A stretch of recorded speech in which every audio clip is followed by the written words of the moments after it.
Bedanya itu di daun pasti beda, jenis daunnya sama perawatannya. Kalau yang dalam? Kalau yang dalam agak harus benar-benar treatmentnya atau perawatannya itu harus lebih. Oh gitu. Jangan sampai kekurangan air Iya. atau kelebihan air Iya. juga. Ini menanam seperti ini sudah berapa tahun? Kalau ini udah bertahun-tahun sih, Bu. Oh bertahun-tahun? Ya, karena setiap tahunnya pasti tanam.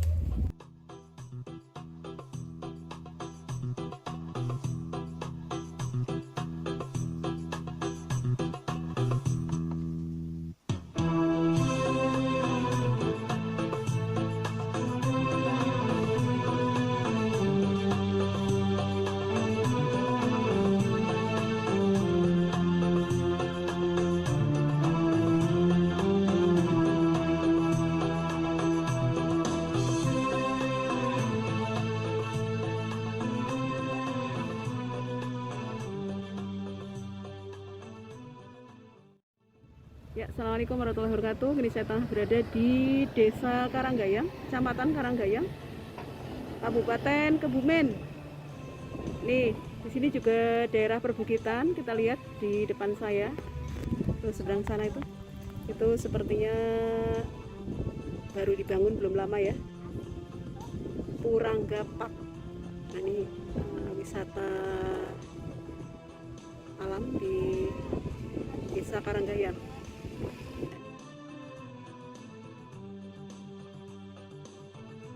Di atasnya Rangga Pak. Di bawahnya sepertinya ada sebuah monumen. Saya akan melihat dari dekat seperti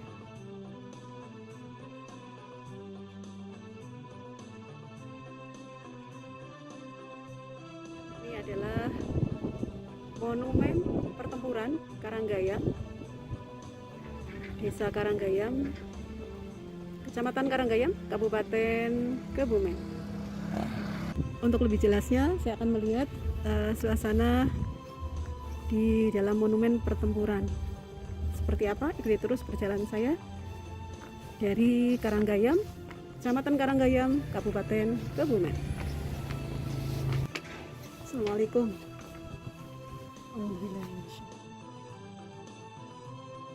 Monumen pertempuran ini berada di bawah bukit, tepat di pinggir jalan Desa Karanggayam, Kecamatan Karanggayam, Kabupaten Kebumen. Dengan adanya monumen pertempuran Karanggayam ini mengingatkan kepada kita semua bahwa dulu terjadi pertempuran di Desa Karanggayam ini. Ini diabadikan dalam sebuah monumen pertempuran.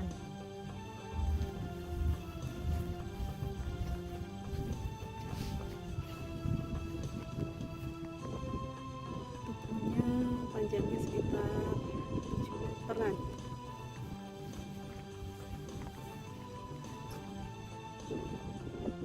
Tugu peringatan pertempuran Karanggayam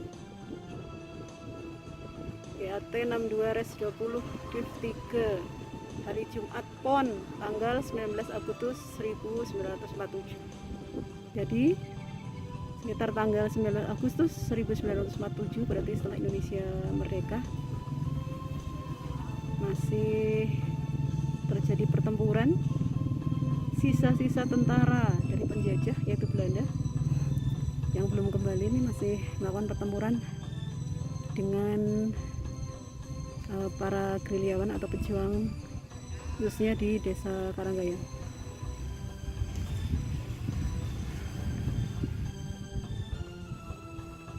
Kita lihat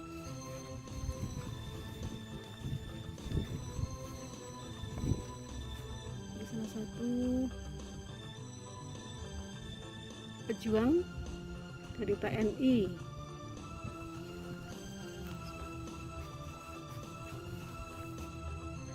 Yaitu Pak Panuju Maijen Purnawiran TNI Angkatan Darat. Ini kelahiran Purworejo. Ini tugasnya di terakhir di Karanggayam sini ikut bertempur melawan penjajah Belanda. Yang gugur dalam perang kemerdekaan ini adalah Animas Kopral anggota KI 1 Ion 62 Gombong, Ismadi, Rudiman, Sapar, Sumarto, Kasimin, Johannes, Saprul, Sajib, Usman, Cooper, Gonggo, Ngadiran, dan beberapa nama tak dikenal.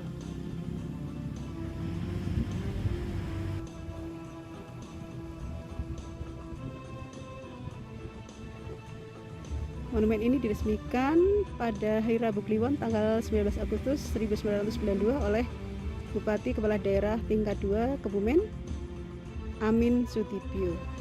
Jadi monumen pertempuran Karanggayam atau Purangga ini berada tepat di pinggir jalan Desa Karanggayam, Kecamatan Karanggayam, Kabupaten Kebumen.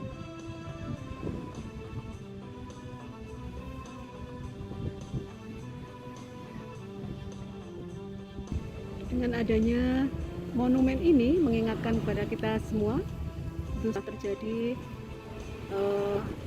pertempuran yang sungguh dahsyat dari para pejuang bangsa untuk merebut dan mempertahankan kemerdekaan Republik Indonesia. Ini sebagai teladan untuk generasi yang akan datang untuk terus semangat dalam bekerja, dalam berjuang, dalam belajar, dan dalam meraih cita-cita untuk memajukan bangsa Indonesia. Di sini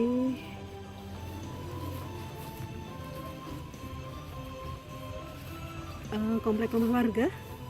Ini sepertinya di sini ada yang menanam tembakau. Penasaran ya seperti apa? Saya pengen lihat dari dekat.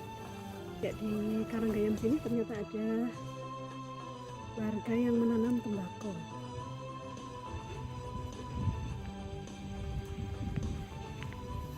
Saya akan menemui salah satu warga yang sepertinya sedang memetik tembakau. Assalamualaikum Pak. Panen? Oh, nah ini suasana di salah satu ladang di Desa Karanggayam. Ini ada warga yang menanam tembakau. Mas, biasanya tembakau sampai tinggi-tinggi baru dipanen ya?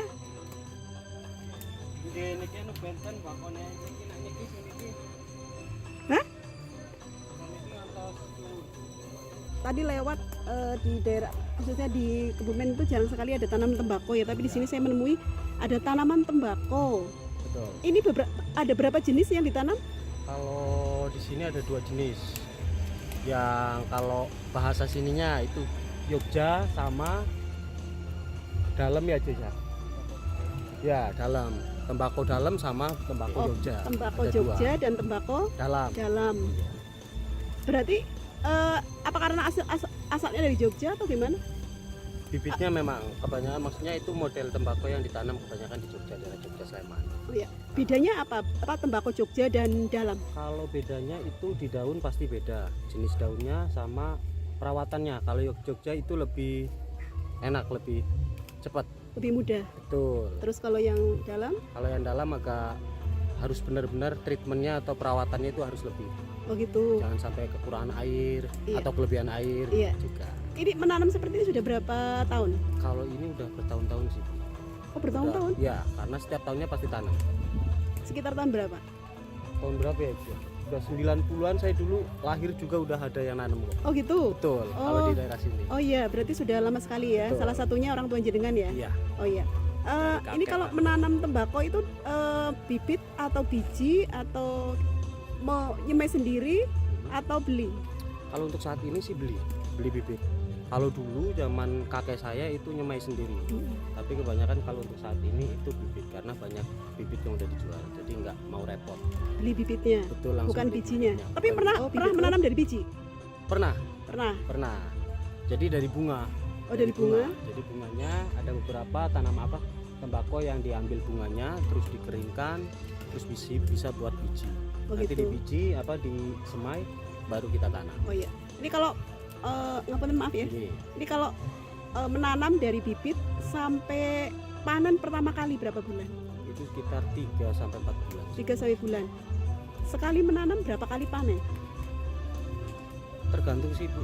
Kalau sekaligus bareng semuanya bisa langsung satu kali panen. Jadi kalau udah yang dipanen kayak gini paling udah semua. Jadi nggak bisa dipanen lagi. Iya. Tapi dari jenis yang Jogja sama dalam itu sama. Sama sih. Tidak ada beda panennya. Iya, nggak ada Enggak. beda. Ciri-cirinya apa Mas? Maaf ya. Jadi ciri-cirinya perbedaannya itu daun sih kalau untuk Jogja itu ada.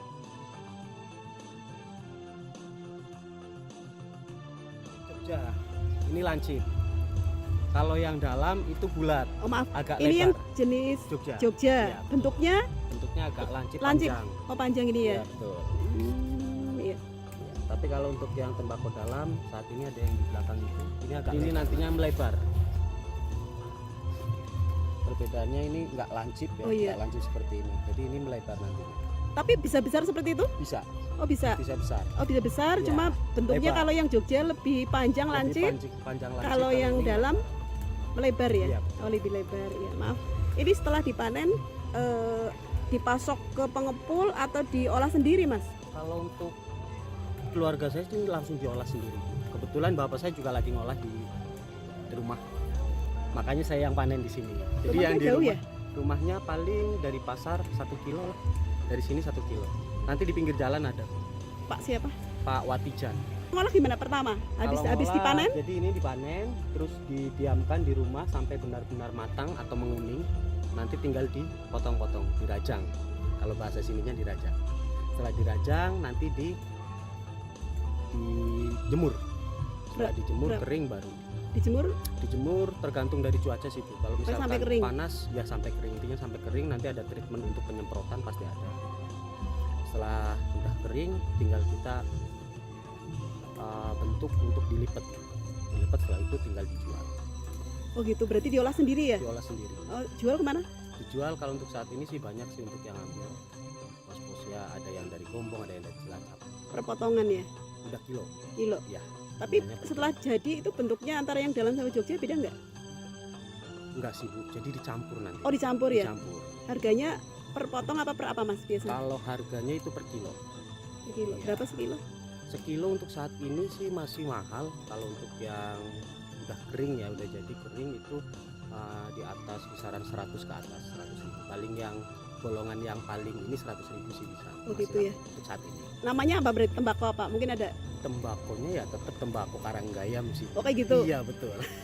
Tembakonya tembakau Iya. karena kan sebutannya di sini pasti bawahnya daerah. Mm. Jadi kalau misalkan ada yang bawa ini tembakau Wonosobo, ini tembakau Karanggayam. Oh kayak gitu. Iya. Itu banyak yang ambil dari mana? Dari mana aja? Cilacap sih kebanyakan.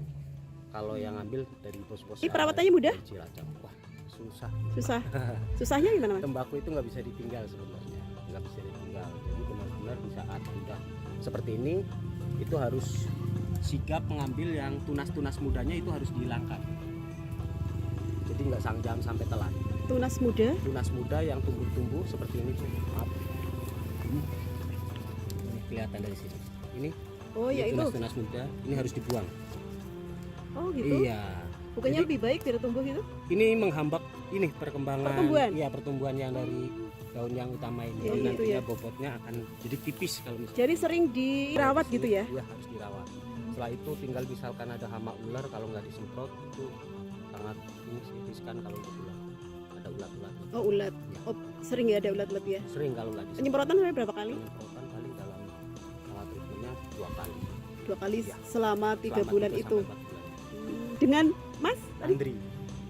Andri. Andri ya? Iya, betul. Bapaknya Pak siapa? Pak Watijan. Pak Watijan. Ya Iya. nanti kalau sempat saya mampir ke Boleh, sana. silakan. Mumpung lagi ini pengerjaannya hari ini banyak karena Oh, gitu? kemarin hujan terus. Oh iya. Betul. Makanya ini pas panas. Ya, masih dikit. makasih ya Mas. Sama-sama, Semoga Ibu. sukses. Amin. Iya. Tambah maju sana Bapak Amin. keluarga. Amin. Monggo. Oke, monggo Bu.